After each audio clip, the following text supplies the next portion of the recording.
यह घटना श्री सद्गुरु मनोहर माणिक प्रभु महाराज के काल की है।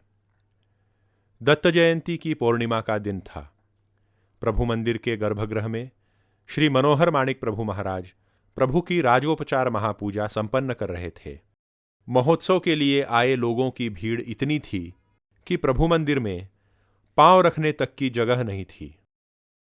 नैवेद्य के समय सभी भक्तजनों को भंडार खाने से नैवेद्य के पात्र भरकर लाने के लिए भेजा गया। सदाशिवराव कुंटेगांवकर नामक प्रभु भक्त एक पात्र में नैवेद्य परोस कर ला रहे थे। उस दिन मंदिर में भक्तजनों की भयंकर भीड़ थी।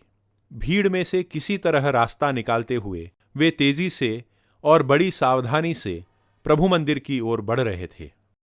उस भीड़ में से सदाशिवराव को एक वृद्ध व्यक्ति का स्पर्श हो गया। उस व्यक्ति का स्पर्श होने के कारण सदाशिवराव गुस्से से अत्यंत बौखला गए और उस व्यक्ति पर चीखते चिल्लाते हुए वहां से निकल गए। स्पर्शास्पर्श की भावना से ग्रस्त सदाशिवराव ने उस अन्न को फेंककर पुनः स्नान किया और शुचिर्भूत होकर वे दोबारा नैवेद्य परोस कर ले आए। नैवेद्य आरती के पश्चात पूजा समाप्त हुई और महाप्रसाद लेकर सदाशिवराव अपने ठिकाने पर जाकर सो गए।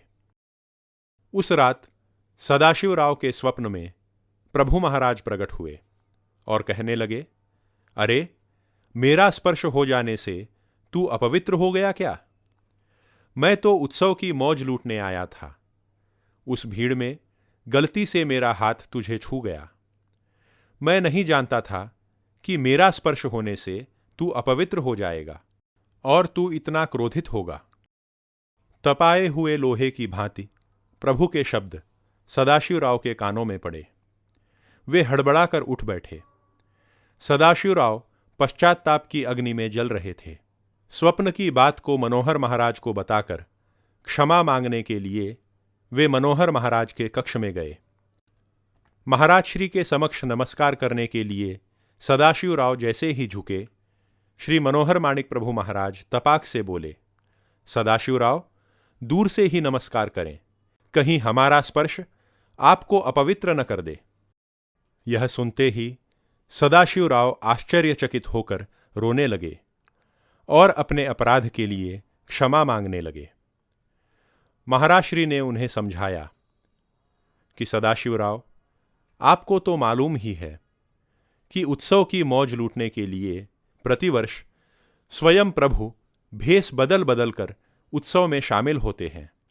अब इतनी भीड़ में प्रभु किस रूप में प्रकट होंगे, यह जान पाना हम पामरों के समझ के बाहर की बात है। क्या पता कब किस रूप में प्रभु हमारी परीक्षा ले रहे हों। इसीलिए हमारी यह भावना है कि दत्त जयंती महोत्सव में यहाँ सम्मिलित होने वाला प्रत्येक व्यक्ति प्रभु का ही रूप है। प्रत्येक देह को अपनी चेतनता से चेतन बनाने वाला प्रभु ही है।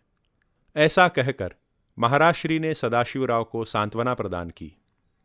अतः जब भी आप दत्त जयंती महोत्सव के लिए माणिकनगर आएंगे तो आप सब भी यह न भूलें कि प्रभु महाराज ही आपके देह को माध्यम बनाकर दत्त जयंती महोत्सव का आनंद लेते हैं।